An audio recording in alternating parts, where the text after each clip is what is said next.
For today, it's very simple. We will do some recapping.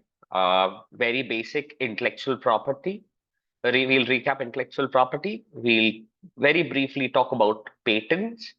And in my last session, I briefly also talked about computer programs and software. So we will also try and recap what we discussed regarding softwares or computer programs in the last session because it will be required for our understanding of software patenting. That's one, right? After that, it's a very simple thing because our agenda for today is very narrow. That is software patents, and there are major patent jurisdictions in the world. US being, for obvious reasons, US being one of the major jurisdiction when we talk about patents. There is Europe. Europe would include United Kingdom, France, Germany, right? Then we have Japan, South Korea, China, right? So these are major patent centers in the world, or the whatever is happening in these centers become relevant for us. For the reason being, whenever we talk about patent is all about innovation and inventions, right? So innovations, something new being innovated or developed over a period of time, which obviously helps us reduce human effort or improves the efficiency of the existing method of doing any activity.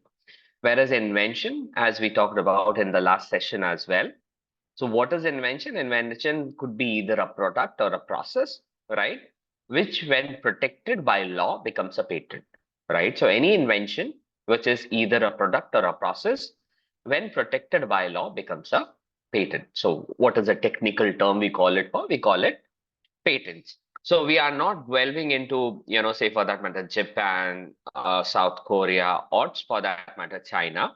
We are limiting our discussions broadly to software patents in the United States of America, software patents in Europe, and for obvious reason, our own jurisdiction, that is software patents in India, right? I tell you, when we have these discussions, you would also be able to appreciate that there has been an evolution which has happened with respect to softwares, right? In fact, with respect to evolution of software is also there, and with respect to software patent also, there has been an evolution. So initially, certain sets of softwares which were patented over a period of time, those, the criteria for patentability or the features or, the prerequisites for patents have changed, obviously, with judicial interpretation. There have been slight changes in the law as well.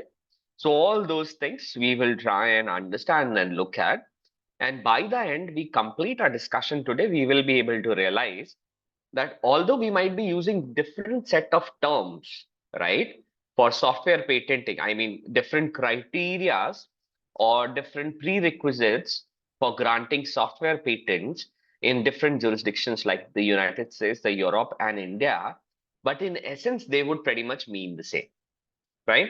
So this is something, hopefully by the time we end, we